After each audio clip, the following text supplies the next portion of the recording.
இப்போ நான் சொல்ல போற விஷயம் உங்களுக்கு ஒரு மூவி ஸ்டோரி மாதிரி இருக்கலாம். ஆனா இது உண்மையா நடந்த ஒரு சம்பவம். அமெரிக்கன் கவர்மெண்ட் எப்ஸ்டீன் ஃபைல்ஸ் அப்படின்ற அபிஷியலா ஒரு ஃபைலை வந்து ரிலீஸ் பண்ணிருக்காங்க. அதுல ஜெஃப்ரி எப்ஸ்டீன் அப்படின்றவரை பத்தி இருக்கக்கூடிய சம்பவங்கள் எல்லாமே இந்த உலகத்தையே அதிர்ச்சிக்குள்ளாகிருக்கு. ஜெஃப்ரி எப்ஸ்டீன் அமெரிக்காவை சேர்ந்த ஒரு மிகப்பெரிய பினான்சியர். உலகத்தில் இருக்கிற எல்லா விஐபிஸ், பவர்ஃபுல் பீப்புள்ஸ் எல்லாரும் கூடயும் இவருக்கு வந்து லிங்க் இருக்கு. பிரைவேட் ஜெட், பிரைவேட் ஐலாண்ட் அப்படின்னு பயங்கரமா ஒரு லக்ஸரி லைஃப் வாழ்ந்துகிட்டு இருக்காரு.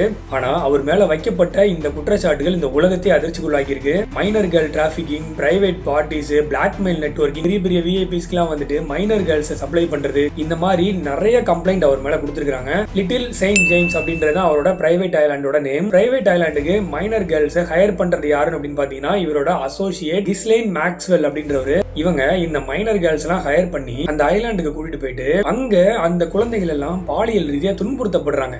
எவ்வளவு கொடுமையான விஷயம் பாருங்க. இதோட இது முடியல, அந்த குழந்தைகளை நரபலி கொடுக்குறாங்க. நரபலி கொடுத்துட்டு அந்த மாம்சத்தை அவங்களே சாப்பிடுறதாவும் சொல்றாங்க.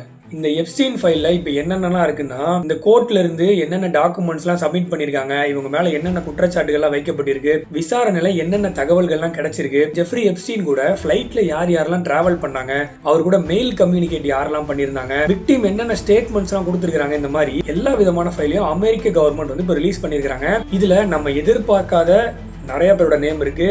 ஸ்டீஃபன் ஹாக்கிங்ல இருந்து நம்ம பிரைம் மினிஸ்டர் நேம் வரைக்கும் இருக்கிறதுல இந்த ஜெஃப்ரி எப்ஸ்டீன் 2019 ஜெயில இருக்கும்போது சூசைட் பண்ணி இறந்து போயிடுறாரு. இதுலயுமே வந்து நிறைய மர்மங்கள் இருக்கு. அவர் சூசைட் பண்ணிக்கிற நேரம் கேமரா எதுவுமே ஒர்க் ஆகல, போலீஸ் யாருமே அந்த இடத்துல இல்ல, இந்த மாதிரி நிறைய மர்மங்கள் இருக்கு அவரோட இறப்புல.